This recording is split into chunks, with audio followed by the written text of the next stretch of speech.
Hello friends, आज हम पढ़ेंगे व्यंजनों का वर्गीकरण। जैसे वर्गीय व्यंजन या स्पष्ट व्यंजन या फिर स्फोटात्मक ध्वनियाँ या स्पर्शी व्यंजन, ये कौन से होते हैं? ये कितने होते हैं? पहले तो ये 16 होते हैं। वे व्यंजन जिनके उच्चारण में विभिन्न उच्चारण अवयवों का स्पर्श किया जाता है स्पर्शी व्यंजन कहलाते हैं। ये कौन कौन से होते हैं? जैसे क, ख, ग, क, ट, ठ, ड, ढ, त, थ, द, ध, प, फ, ब, प, इतने होते हैं। जैसे क वर्ग, ख वर्ग, क वर्ग, ट वर्ग, उसके बाद त वर्ग और फिर प वर्ग। ये कितने आ गए? 1 2 3 4 5 6 7 8 9 10 11 12 13 14 15 और 16। आगे संघर्षी व्यंजन कौन से होते हैं? संघर्षी व्यंजन कितने होते हैं? 4 होते हैं। वे व्यंजन जिनके उच्चारण में 2 उच्चारण अवयव इतनी निकटता पर आ जाते हैं कि बीच का मार्ग छोटा हो जाता है और वायु संघर्ष के साथ बाहर निकलती है, तो वो कौन से व्यंजन होते हैं? संघर्षी व्यंजन कहलाते हैं। कौन सा? जैसे श, श, स और ह। स्पर्श संघर्षी व्यंजन कौन से होते हैं? ये भी कितने होते हैं? 4। जैसे च, छ, ज, च। वे व्यंजन जिनके उच्चारण का समय अपेक्षाकृत अधिक लगता हो उसे स्पर्श संघर्षी व्यंजन कहते हैं। ये कितने होते हैं? 4। कौन कौन से? च, छ, ज और झ। आगे नासिकीय व्यंजन। ये नासिकीय व्यंजन कौन से होते हैं और किसे कहते हैं नासिकीय व्यंजन?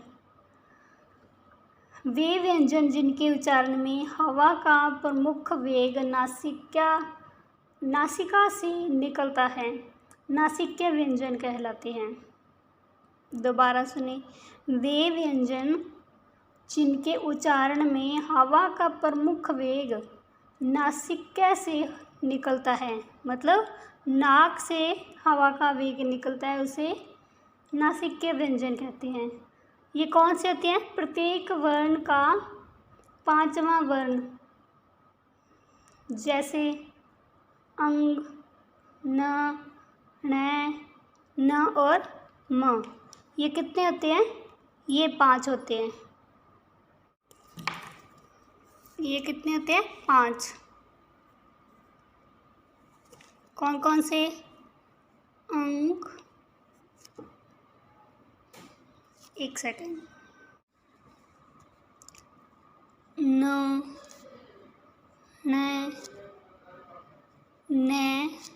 और मैं।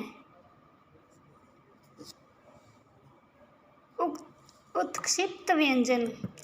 उत्क्षिप्त व्यंजन कोई विकसित व्यंजन, ताड़नजात, द्विगुण या द्विपृष्ठ व्यंजन कहते हैं। ये उत्क्षिप्त व्यंजन के ही इतने नाम हैं। उत्क्षिप्त का अर्थ क्या है? उत्क्षिप्त का अर्थ है फेंका हुआ। क्या अर्थ है इसका? फेंका हुआ।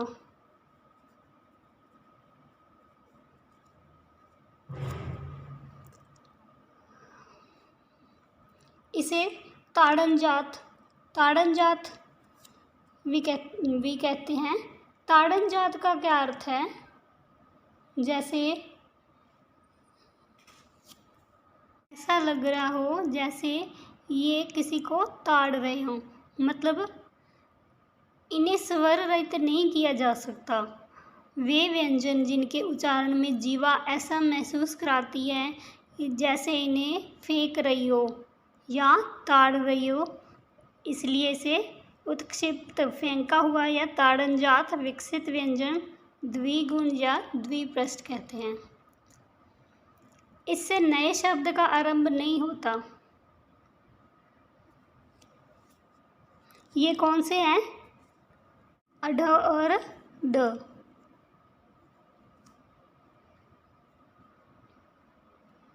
ये दो व्यंजन हैं, उत्क्षिप्त व्यंजन। प्रकंपित व्यंजन वे वर्ण जिनके उच्चारण में जीवा को 2-3 बार कंपन करना पड़ता है, प्रकंपित वर्ण कहलाते हैं। इसे लुंठित वर्ण भी कहते हैं। जैसे र को बोलकर देखो, कंपन सा महसूस होता है। इसमें ये एक ही व्यंजन है जो प्रकंपित और लुंठित व्यंजन है। कौन सा? र। आगे पार्श्विक व्यंजन। पार्श्विक का अर्थ होता है पास, अर्थात वे वर्ण जिनके उच्चारण में जीवा मसूड़ों को छूती है और हवा का प्रमुख वेग जीवा के आसपास या अगल बगल से निकल जाता है, पार्श्विक वर्ण होता है। ये कौन सा होता है वर्ण? ल। इस वर्ण पार्श्विक वर्ण में कौन सा वर्ण आता है? ल। और आगे है संघर्षहीन व्यंजन। वे वर्ण जिनके उच्चारण में जीवा को संघर्ष नहीं करना पड़ता, अर्थात स्वरों से मिलता जुलता जोग रहता है, संघर्षहीन वर्ण कहलाते हैं। संघर्षहीन वर्ण कौन कौन से होते हैं? य और व। ये दो क्या है? संघर्षहीन व्यंजन है। इसे अर्धस्वर भी कहते हैं। य और व को अर्धस्वर भी कहते हैं। ऐसे ही और वीडियोस देखने के लिए मेरे चैनल को सब्सक्राइब करें और लाइक एंड शेयर करें। Thank you.